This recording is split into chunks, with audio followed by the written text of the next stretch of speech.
শব্দহীন চিৎকার দিয়ে বলে গেছে লজ্জা।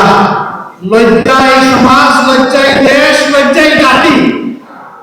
আমি কেবল আমার পরিবারের নয়, আমি গোটা জাতির এবং গোটা জাতির কাছে আমার দায় রয়েছে। এই অনুভূতি যখন নাগরিকদের মধ্যে পয়দা হবে, তখন কারো অধিকার আর কারো দ্বারা লঙ্ঘিত হবে। বাংলাদেশ একটি নিরাপদ বাংলাদেশ, এই এতটুকুই আমাদের চাহিদা ছিল,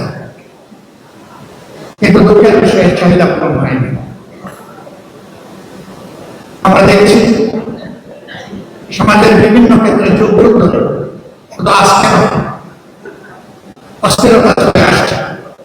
যুগ যুগ ধরে এই সমস্ত অন্যায় অপকর্ম এবং জুলুম চলে এসেছে।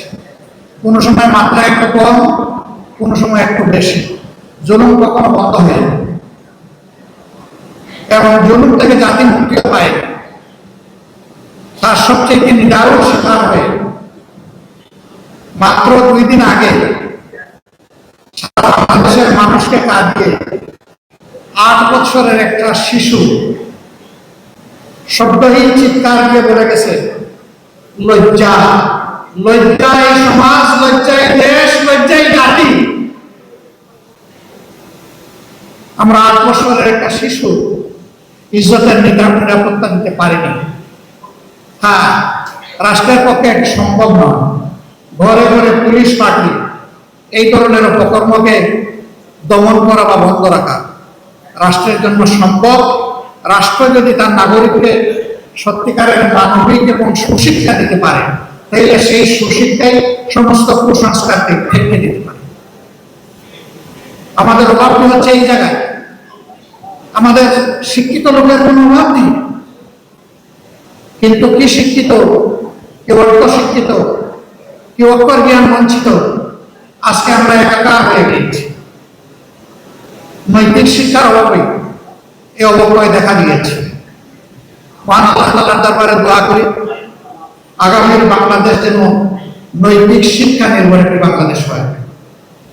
শিক্ষা জাতির মেরুদণ্ড, মেরুদণ্ড মজবুত হলে, শক্তিশালী হলে জাতীয় শক্তিশালী হবে। এখন না আছে আমাদের নৈতিক মান, না আছে আমাদের জাগতিক মান। আমাদের শিক্ষা এখন অর্থহীন। আমরা একটা সার্টিফিকেট হাতে দেই আমাদের সন্তানদের, কিন্তু সেই সার্টিফিকেটের কোনো মর্যাদা নেই, কোনো ওজন নেই। আমরা এমন শিক্ষা এবং সার্টিফিকেট দেখতে চাই, সেই বাংলাদেশটি আমাদের করা প্রয়োজন। সেই বাংলাদেশের প্রত্যেকটা মানুষের হাত হবে দেশ গড়ার কারিগরের হাত, কর্মীর হাত, এবং এটি সম্ভব। দুনিয়ায় যত জাতি উন্নত হয়েছে, তারা শিক্ষা দিয়ে উন্নত হয়েছে। আমি ব্যক্তিগতভাবে মনে করি এবং আমাদের দল বিশ্বাস করে, শিক্ষাকে যদি তার নৈতিক ভিত্তির উপর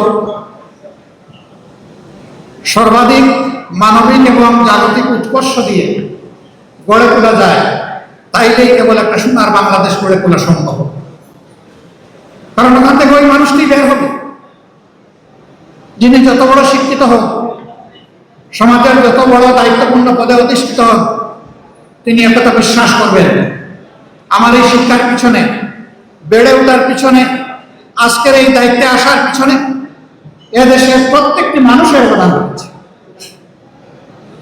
গরিব ধনী নির্বিশেষে সমস্ত মানুষের ট্যাক্সের পয়সা দিয়ে আমি যে বিদ্যালয়ে লেখাপড়া করেছি, যে কলেজে লেখাপড়া করেছি, যে ইউনিভার্সিটিতে লেখাপড়া করেছি, সেই সবগুলা ইট, পাথর, মুড়ি, বালু, সিমেন্ট, রড সবগুলা কেনা হয়েছে। মিস্ত্রির হাত লেগেছে ওই ট্যাক্সের টাকা দিয়ে। সুতরাং আমি কেবল আমার পরিবারের নয়, আমি গোটা জাতির এবং গোটা জাতির কাছে আমার দায় রয়েছে। এই অনুভূতি যখন নাগরিকদের মধ্যে পয়দা হবে, তখন কারো অধিকার আর কারো দ্বারা লঙ্ঘিত হবে না। কিন্তু এই অনুভূতিটুকু সৃষ্টি না হওয়া পর্যন্ত অধিকার দোলন এবং লঙ্ঘন চলতেই থাকে।